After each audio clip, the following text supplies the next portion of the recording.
Halo pemirsa JPR TV dari Sabang sampai Merauke, dari Miangas hingga Pulau Rote. Bertemu lagi bersama saya Mona Azari Disak dalam program Juru Bicara.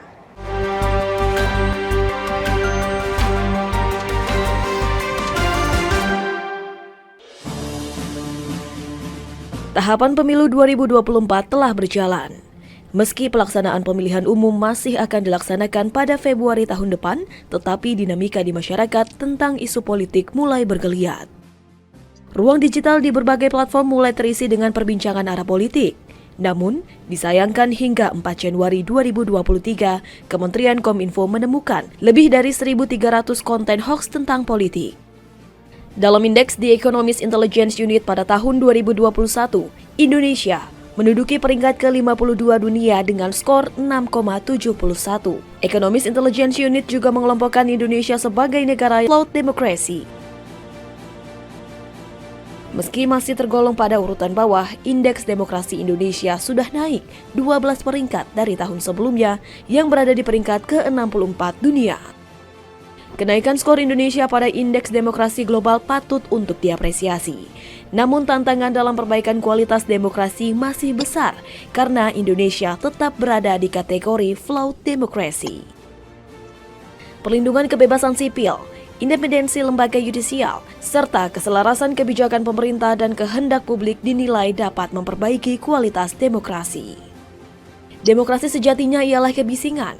Sudah sepatutnya riuh demokrasi diisi oleh pemaknaan positif serta gagasan pembangunan bangsa.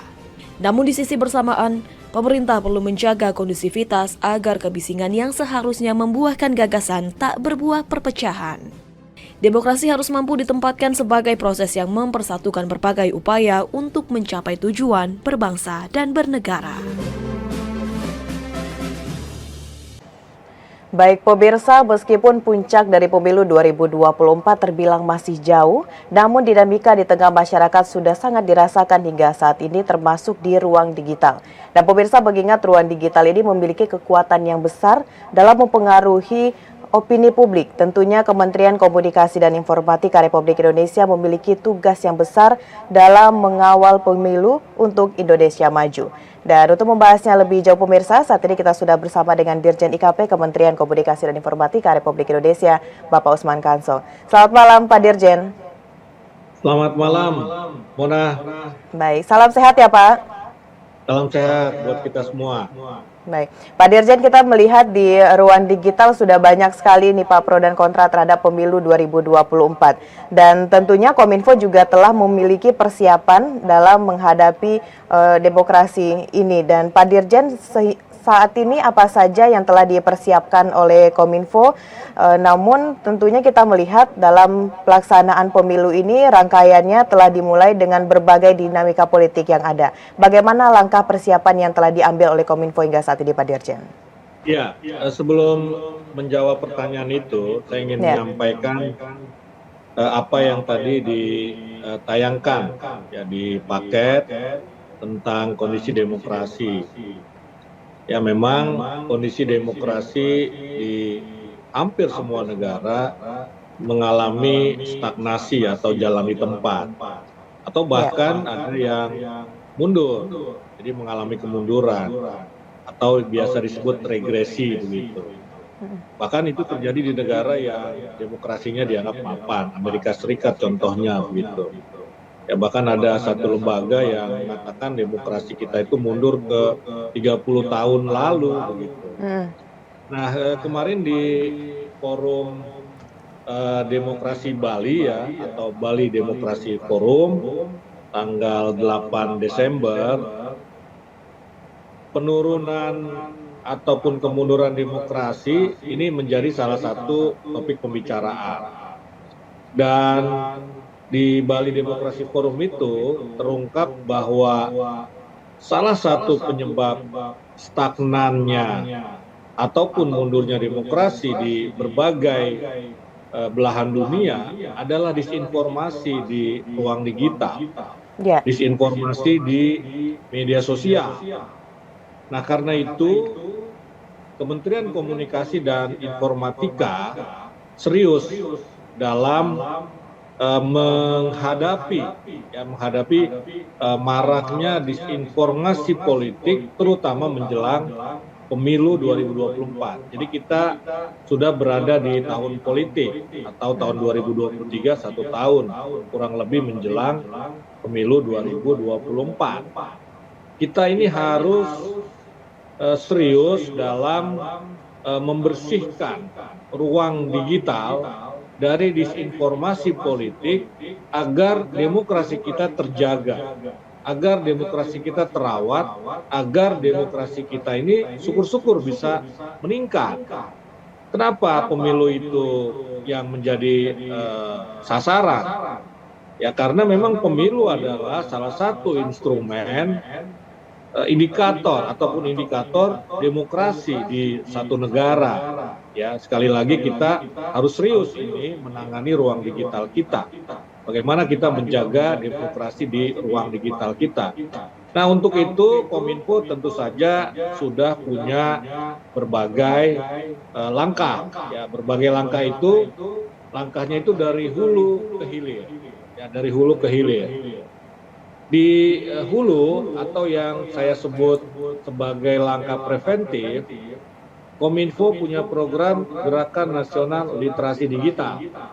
Ya, di situ kita mengedukasi masyarakat untuk menggunakan ruang digital, media sosial, untuk menyampaikan informasi yang positif, produktif, optimistis, kritis.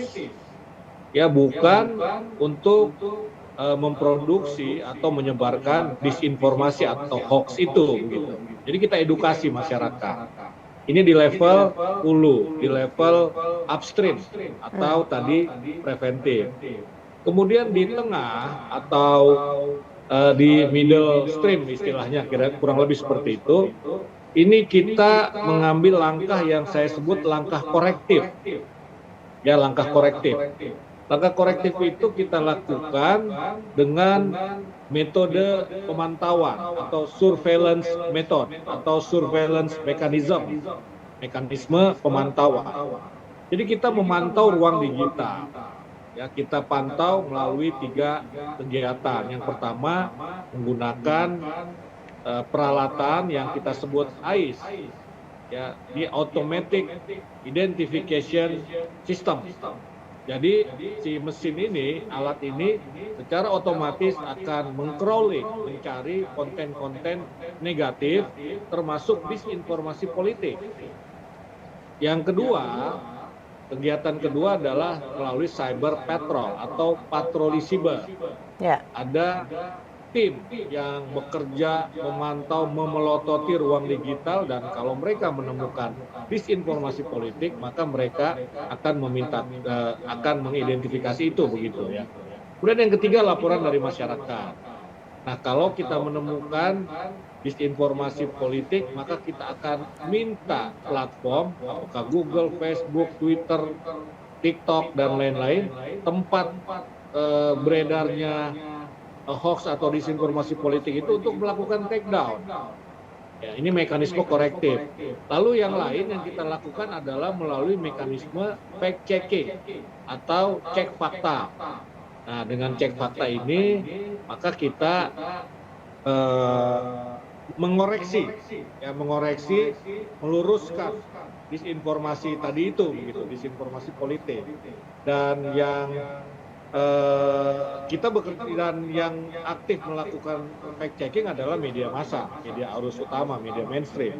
Baik. Nah, kita juga bekerja sama dengan media mainstream. Nah, yang ketiga ini kita lakukan penegakan hukum, ya, yang kita sebut mekanisme di hilir atau downstream. Ini kita sebut mekanisme represif. Ini kita bekerja sama ini dengan polisi. Oke, Pak Dirjen. Ya, baik, itu adalah satu lagi. Dan ya, untuk melakukan semua kegiatan itu Kominfo tentu harus berkolaborasi, membentuk satgas misalnya, begitu ya, dengan Bawaslu, dengan DKPP, dengan polisi, dengan KPU, dengan Kemenkumham, semua kementerian lembaga yang terkait. Gitu, Mona. Baik, itu adalah langkah yang dilakukan oleh Kominfo mengingat pemilu ini merupakan salah satu indikator dari demokrasi seperti yang disampaikan Pak Dirjen tadi. Namun Pak Dirjen, kita juga ingin tahu lebih detailnya kerjasama yang dilakukan oleh Kominfo dengan berbagai lembaga lainnya. Namun kita akan jeda pariwara sejenak dulu Pak Dirjen. Pemirsa tetap di program Juru Bicara.